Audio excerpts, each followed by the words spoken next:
Imagine someone who has consistently shown kindness, empathy, and a strong moral compass.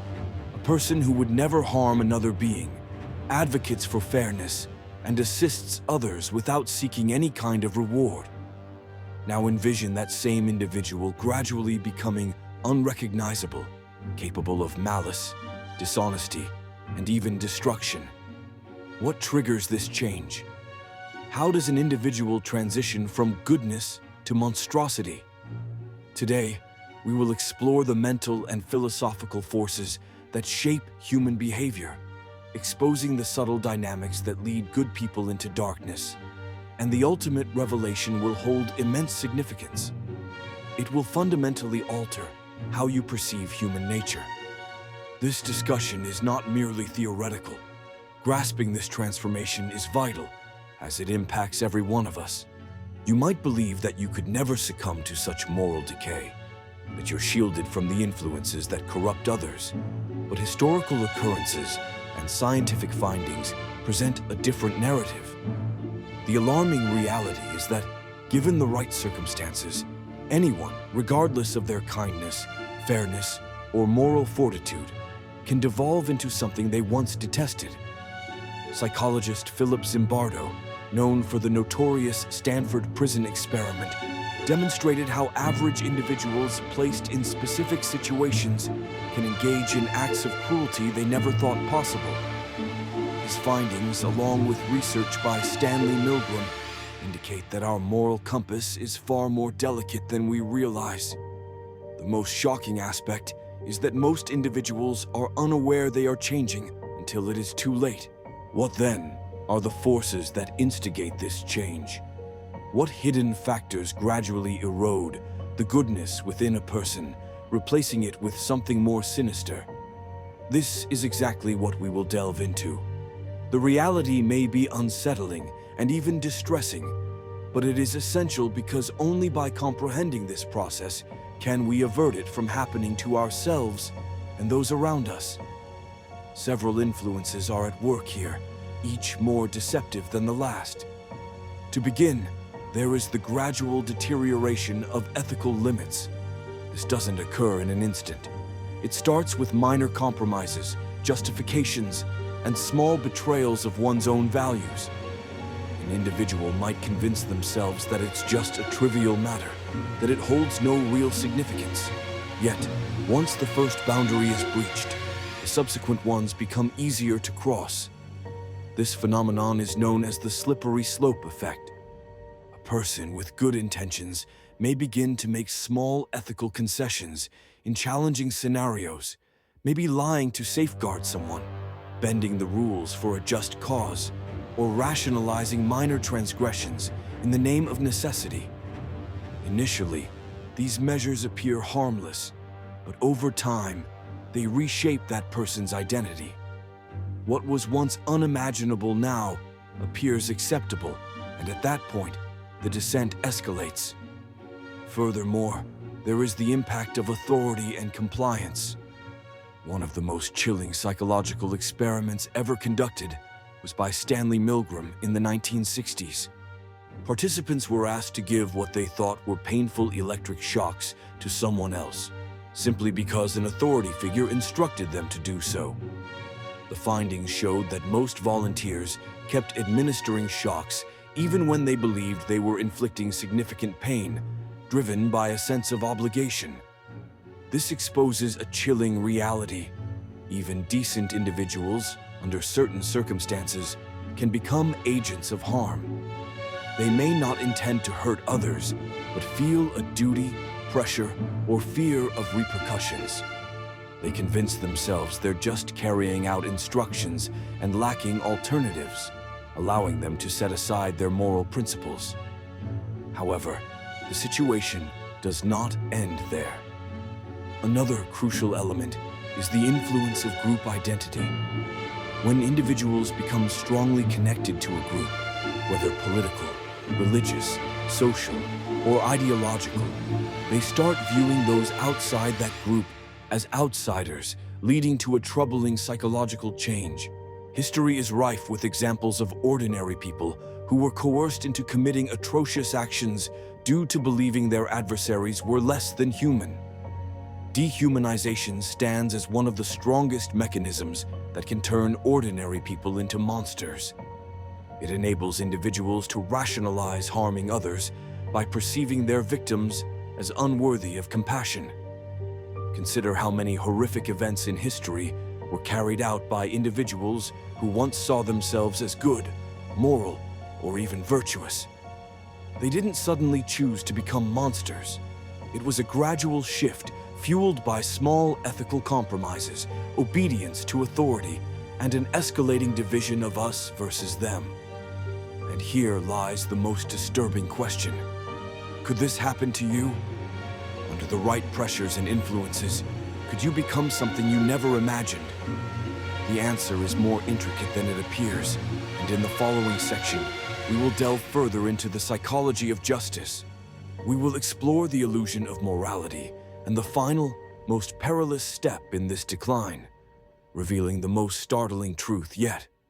One of the most concerning elements of this change is self-justification. Individuals seldom perceive themselves as wrongdoers, even when engaging in atrocious behaviors.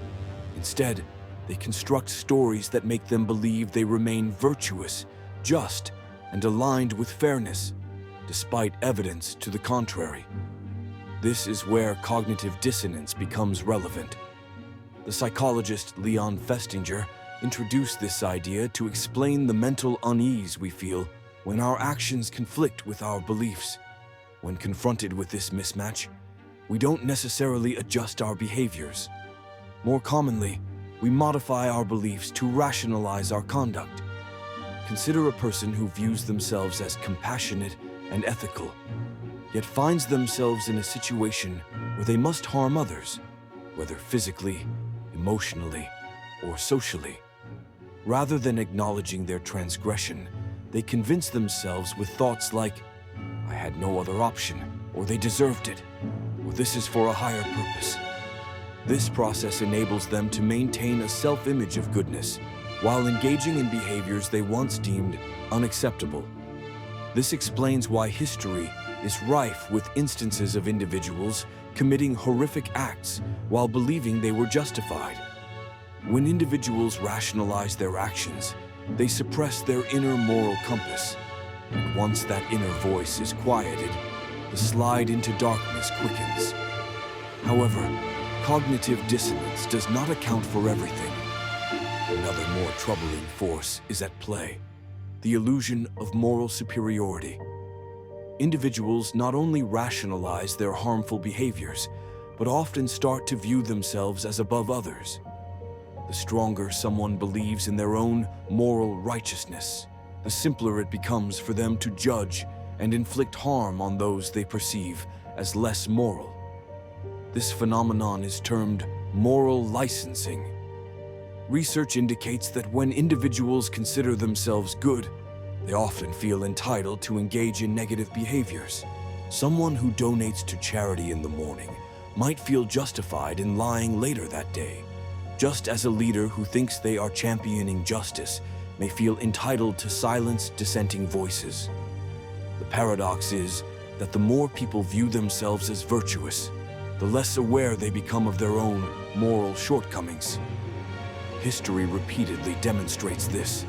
Some of the greatest atrocities were committed not by those who deemed themselves evil, but by those who were convinced they were justified in their actions. This leads us to a critical and perilous phase in the transformation of decent individuals into monsters: dehumanization. When people start viewing others as foes, obstacles, or less than human, their moral boundaries erode. This mindset is how individuals excuse cruelty, oppression, and even violence. It explains why soldiers are trained to regard enemies not as humans, but as threats. It also sheds light on why political and ideological disputes can escalate to brutality, as both parties begin to perceive one another not as human beings, but as something lesser. Once someone fails to recognize another as fully human, they detach themselves from the guilt associated with causing harm. This is why, Throughout history, propaganda has often been employed to depict adversaries as evil, corrupt, or subhuman. Because once that cognitive shift occurs, ethical considerations no longer seem relevant. But here lies the frightening aspect. This phenomenon isn't limited to significant events like wars or political upheaval. It occurs in our daily lives. It takes place in workplaces where individuals rationalize unkind behavior towards colleagues they don't favor. It surfaces in personal relationships as partners convince themselves their actions are acceptable because the other person deserves their treatment. It unfolds online, where people lash out at strangers using language they would never employ in face-to-face interactions because they fail to see these individuals as real humans. It can affect any one of us. No one is protected from this. Thus, we must ponder the challenging question: if decent individuals can transform into monsters, how can we prevent this from occurring? The solution is complex, but in the following section, we will explore the unseen safeguards, the psychological barriers that can inhibit this regression. Because while darkness exists, so does light. If good individuals can evolve into monsters, then learning how to stop this change is one of the most vital insights we can gain, as the line between the two often hinges on awareness, introspection, and the resolve to resist the influences that seek to lead us astray. The primary and most potent defense is self-awareness. Many individuals think they are immune to corruption simply because they view themselves as virtuous.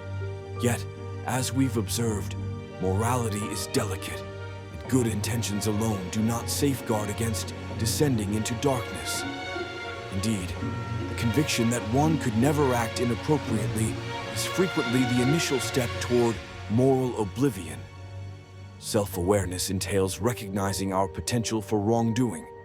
It requires acknowledging that, under certain pressures and in particular conditions, we too could be misled. This truth is uncomfortable, but essential, because only by accepting our susceptibility can we start to protect ourselves. One of the most effective methods for enhancing self-awareness is through reflection. Consistently examining our actions, motives, and justifications enables us to remain attuned to our core beliefs. Posing questions like, am I rationalizing something now that I once thought was wrong? Am I treating someone differently because I perceive them as inferior in some way? Am I letting an authoritative figure or group define my moral compass? If another person were acting as I am now, would I still deem it acceptable? These inquiries compel us to face the unpleasant fact that we all possess the capability to justify harm when it benefits us. However, awareness by itself does not suffice. We must also cultivate the strength to resist. This is where moral fortitude comes into play. Upholding our principles is easy when there are no consequences, but true moral integrity is challenged when doing what is right becomes hard, when speaking out entails facing disapproval, and when standing firm means sacrificing status or comfort. History is replete with instances of those who failed this test. Individuals who complied with injustice because it was easier, those who remained silent while others endured hardship. Yet, it also showcases those who succeeded, individuals who stood up, who refused to conform, who prioritized integrity over convenience. Psychologists have examined what enables some people to confront corruption while others succumb to it. A crucial element is having a robust, internal moral compass that isn't easily influenced by outside pressures. This derives from a deep understanding of one's values, as well as from regularly engaging in small acts of integrity. For when we compromise on minor issues, it becomes simpler to compromise on greater ones. Another vital safeguard is empathy. Many of the processes that turn decent individuals into monsters hinge on diminishing empathy, making others seem remote, dissimilar, or less than human. However, empathy can pierce through these misconceptions. When we strive to genuinely understand others, Recognizing their struggles, fears, and humanity, it becomes significantly more challenging to justify causing them harm. Research demonstrates that even fleeting moments of connection, such as hearing someone's story or learning about their experiences, can greatly diminish prejudice and hostility. Yet perhaps the most significant takeaway is that corruption is seldom an isolated event.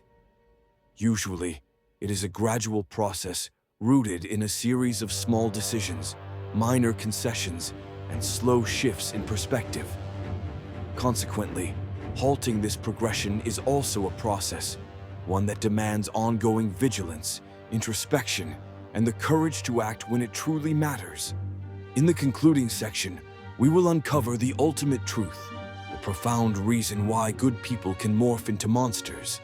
This represents the final and most perilous force at play, and once you grasp it, your understanding of human nature will never be the same. There is one last frightening reality that clarifies why decent individuals can become cruel. It is the underlying force behind every change we've examined: the gradual decline in morals, justifications for misconduct, the influence of conformity, a false sense of righteousness, and the decline of compassion. It's the surrounding environment that matters more than any inner flaw or personal shortcoming. It is the world we inhabit, the societal systems we engage with, the cultures we take in, and the influences we encounter that shape our identity.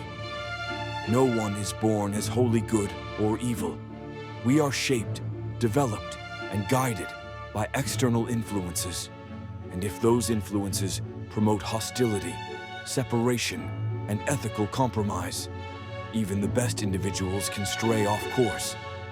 Psychologist Philip Zimbardo, through his studies on human behavior, introduced the concept known as the Lucifer effect.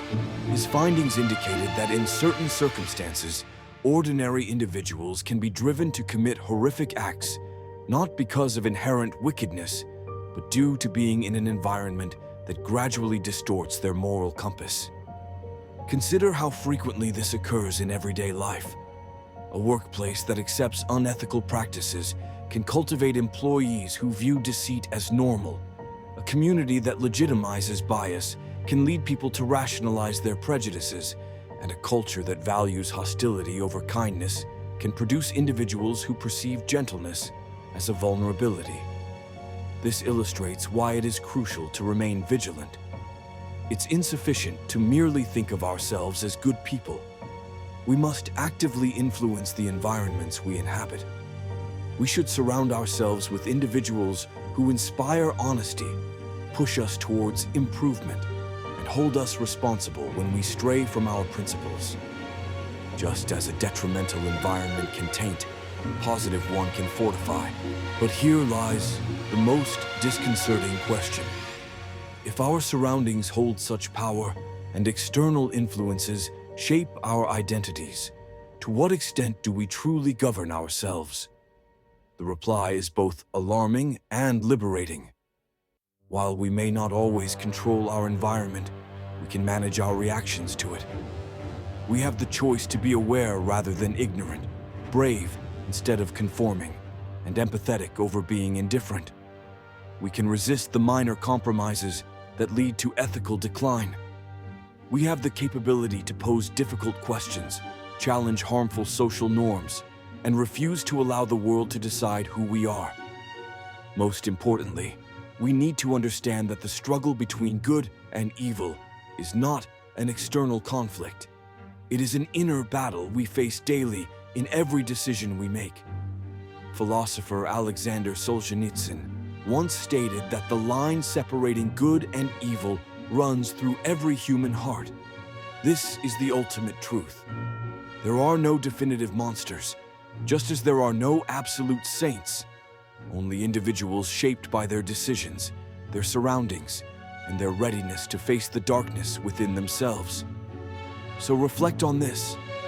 Who are you becoming? Are you making choices that reinforce your integrity? Or are you allowing minor compromises to lead you down a path you never wished to take? Are you influencing your environment, or is it influencing you? Ultimately, the difference between a virtuous individual and a monster is not destiny, but choice. And it is a choice you make every single day. Thank you for your attention.